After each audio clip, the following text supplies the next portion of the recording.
Et quand vous divorcez d'avec vos épouses, et que leur délai expire, alors reprenez-les conformément à la bienséance, ou libérez-les conformément à la bienséance. Mais ne les retenez pas pour leur faire du tort. Vous transgresseriez alors, et quiconque agit ainsi se fait du tort à lui-même.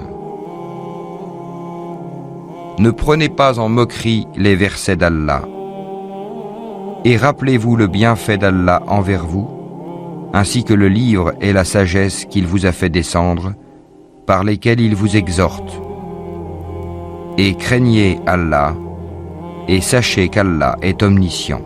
Et quand vous divorcez d'avec vos épouses, et que leur délai expire, alors ne les empêchez pas de renouer avec leurs époux, s'ils s'agréent l'un l'autre, et conformément à la bienséance.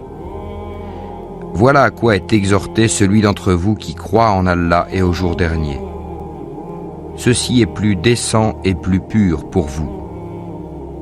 Et Allah sait, alors que vous ne savez pas.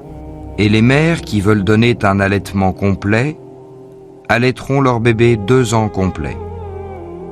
Au père de l'enfant de les nourrir et vêtir de manière convenable.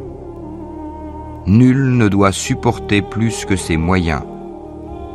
La mère n'a pas à subir de dommages à cause de son enfant, ni le père à cause de son enfant.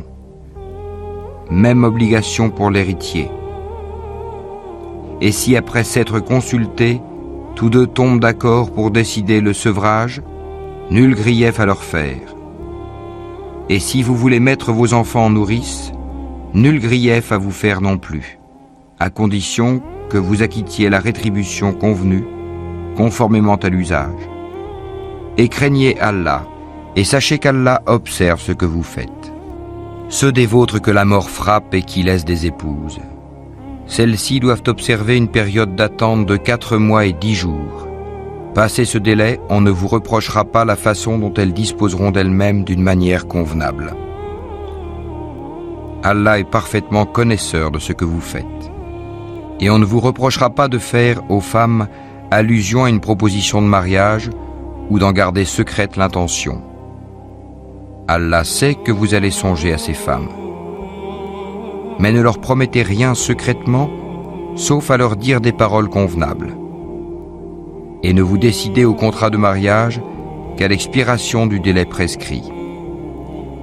Et sachez qu'Allah sait ce qu'il y a dans vos âmes. Prenez donc garde à lui, et sachez aussi qu'Allah est pardonneur et plein de mansuétude. Vous ne faites point de péché en divorçant d'avec des épouses que vous n'avez pas touchées et à qui vous n'avez pas fixé leur mare. Donnez-leur toutefois, l'homme aisé selon sa capacité, l'indigent selon sa capacité, quelque bien convenable dont elles puissent jouir. C'est un devoir pour les bienfaisants.